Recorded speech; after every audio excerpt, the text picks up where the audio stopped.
Sir, आजपासून लाडक्या बहिणींचा हप्ता जो आहे डिसेंबर महिन्याचा तो मिळणार आहे. खरं तर आचारसंहितेच्या दरम्यान हा संपूर्ण जी योजना आहे ती थांबलेली होती, परंतु आता पुन्हा एकदा महायुतीचं सरकार आल्यानंतर पुन्हा एकदा डिसेंबरचा हप्ता मिळतो. ही योजना कधीच थांबलेली नव्हती. आचारसंहितेच्या कालावधीमध्ये काही बंधनं असतात.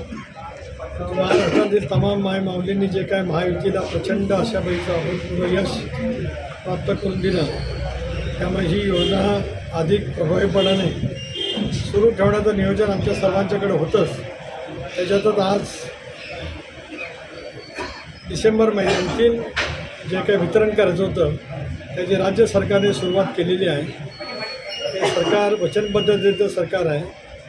जनतेच्या अधिक व्यापक कामाला अशा पद्धतीने प्राधान्य देता येईल त्याच गोष्टीवरती आमच्या सर्वांचा भर त्या ठिकाणी राहणार.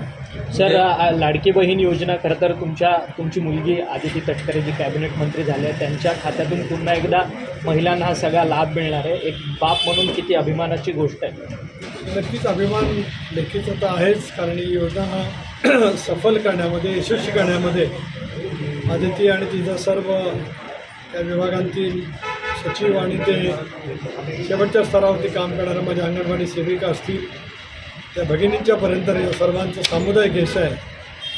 तत्कालीन मुख्यमंत्री एकनाथराव शिंदे, विद्यमान मुख्यमंत्री आदरणीय देवेंद्रजी फडणवीस, अजितदादा यांच्या मार्गदर्शनाखाली ही योजना संबंध महाराष्ट्रामध्ये अतिशय उत्तम पद्धतीने राबवण्यामध्ये यश मिळालं.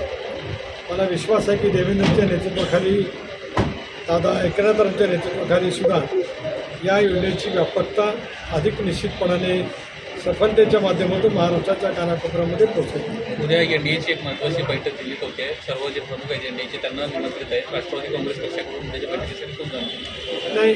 राष्ट्रीय पातळीवरच्या बैठकीचं कदाचित दादांकडे किंवा पटोलेंकडे माहिती असेल आणि जर काय त्या पद्धतीची माहिती असेल तर नक्कीच कोणतरी त्या ठिकाणी उपस्थित राहील.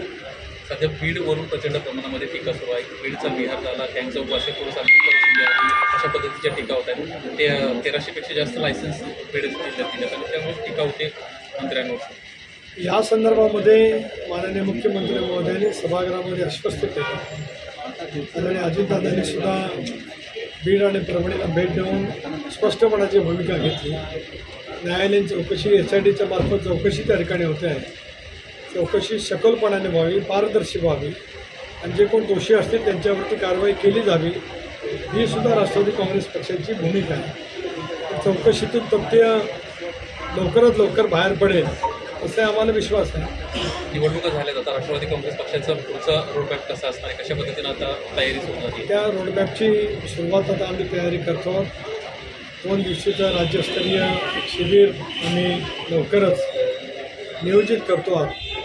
अशा वेळेला स्थानिक स्वराज्य संस्था असतील, त्या निवडणुका असतील, बूथ स्तरापासून ते अगदी राज्य पातळीपर्यंत सुद्धा पक्षाचं संघटन अधिक मजबूत करण्याच्या दृष्टीतून पुढच्या कालावधीमध्ये अधिक नियोजन पद्धतीने काम त्या ठिकाणी उभं केलं जाईल.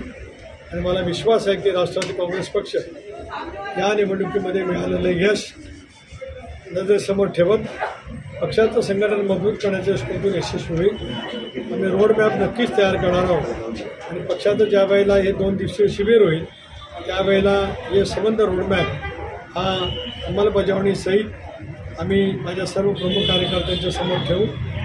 याच 2025पासून सभासद नोंदणीची सुद्धा प्रक्रिया आम्ही त्या ठिकाणी सुरू करणार आहोत. एका बाजूला सभासद नोंदणी प्रभावीपणाने बूथ लेवलपासून ते राज्य पातळीवरती सर्व स्तरावरचं पक्षाचं संघटन हे मजबूत करण्याच्या प्रक्रियेला अधिक प्राधान्य दिलं जाणार.